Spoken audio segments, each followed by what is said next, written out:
देखो, मतदाताओं ने मेरे को इतना वोट दिया है, जीत हार चलती रहती है, पर इतने लोगों ने मेरे पे विश्वास प्रकट किया है और मुझे वोट दिया है, तो मैंने ये बनाया है कि मतदाता आभार यात्रा एक निकाली जाए और लोगों को जाके ये निवेदन किया जाए कि आप लोगों ने मुझे मत दिया, मुझे इतने वोट दिए, उसके लिए आपका बहुत बहुत धन्यवाद। और मेरे लायक जो भी काम हो मुझे आप बताएं, मैं आपके लिए तैयार रहूँगा, ताकि कार्यकर्ता का मनोबल भी बना रहेगा, जो मेरे समर्थक हैं उनका मनोबल भी बना रहेगा और जनता को भी ये मैसेज जाएगा कि आदमी चुनाव में पराजित होने के बाद भी हमारे बीच में आया है। ये मेरा मंतव्य है, ये मेरी मंशा है। इधर सोशल मीडिया को लेकर के सोशल मीडिया में ये था कि कुछ लोग फर्जी आईडी बनाकर विश्व अमन कर रहे हैं, समाजों के बीच में एक दूसरे को गाली की बौछार कर रहे हैं। उससे मैं आहत हूँ, मुझे अच्छा नहीं लगा। वो मेरा कार्यकर्ता नहीं हो सकता, मेरा समर्थक नहीं हो सकता जो दूसरे किसी को गाली दे। मुझे 36 कौम ने वोट दिया है, सभी लोगों ने मुझे मतदान किया है। कम ज़्यादा संख्या होती रहती है, पर मुझे सबका प्यार प्रेम मिला, स्नेह मिला इतने दिन तक। तो समाज के बीच में इस ढंग से कोई बंटवारा नहीं होना चाहिए, इसके मैं सख्त खिलाफ हूँ और इसी कारण से मैं इन लोगों को ये समझाया कि उसको रोकें।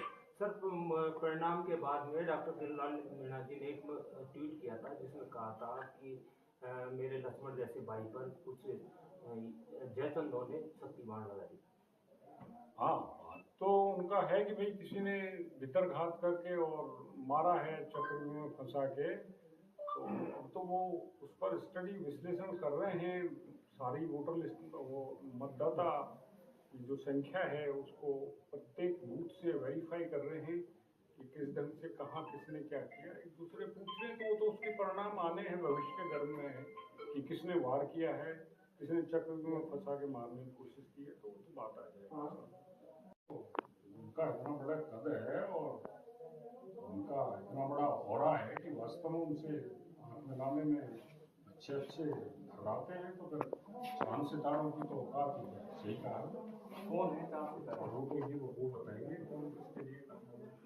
उन्होंने जयपुर में भी बोला भी था कि मैं 4-5 दिन में मीडिया के सामने खुलासे करूंगा। हाँ हाँ करेंगे, वो शायद लगे हुए इसमें गहन मंथन कर रहे हैं किस किस ने क्या किया क्या नहीं किया। वो तो आप जानते हो उनका स्वभाव, तो बोलने वाले आदमी हैं, किसी से डरते झिझकते नहीं है और जो भी बात आएगी इस पर सामने उनका अपना हो चाहे पराया हो, वो उसको लाई देते हैं लोगों के सामने किसने ये किया है, तो निकट भविष्य में आ जाएगा।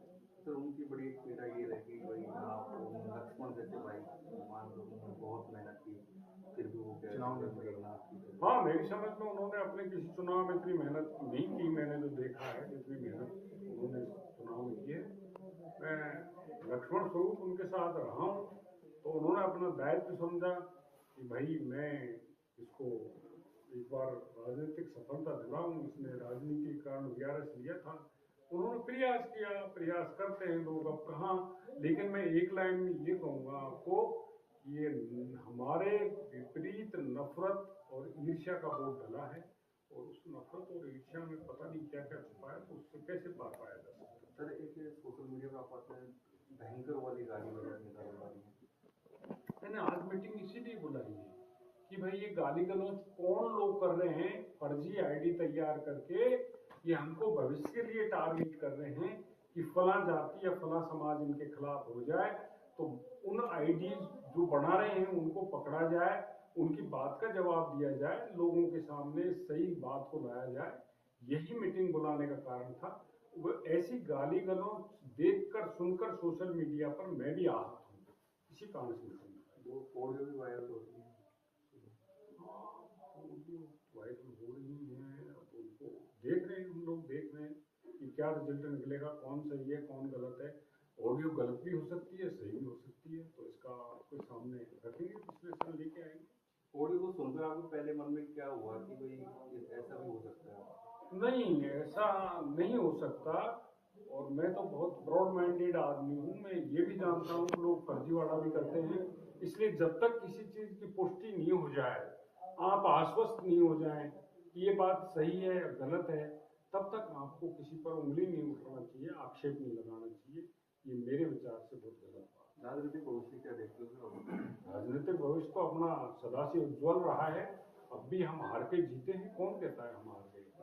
ये तो जो जिन्हों उस दिन बोला कि मेरे जैसे लोगों के लिए राजनीति शायद एक अच्छा फील्ड नहीं है। हाँ, जो वर्तमान में जो चाल है, कुटिलता है राजनीति में, वो मेरे जैसे सीधे साधे आदमी को फिट नहीं पाता हूँ मैं। कुटिलता इतनी ज्यादा बढ़ गई है कि पहले भी हमने 40 साल पहले चुनाव लड़ते थे तो लोग जेब में चढ़े के भूमड़े रख के प्रचार करते थे, और आज भी पश्चिमी राजस्थान में नेता को लोग पैसा देने के लिए आते हैं कि तू चुनाव लड़, आगे बढ़, हम तेरे साथ हैं। और पूर्वी राजस्थान में सिस्टम ये हो गया कि नेताजी के यहाँ लाइन लगती है, साहब कुछ तो दे दो, तो कैसे काम चलेगा? इसी राजनीति में जब ऐसी गिरावट आएगी तो मन तो खिल हो गए मेरे जैसे आदमी का। इसलिए मैं इस चीज से व्याकुल हूँ, व्यथित हूँ। इस सिस्टम में कैसे सुधार लाया जाए? विधानसभा क्षेत्रों को बिगाड़ दिया इन नेताओं ने, जिन्होंने पैसा दे दे के, दाल बांट के लोगों को अनड्यू फायदा दे के और आम आदमी को मार दिया। इनको सबक सिखाना चाहिए।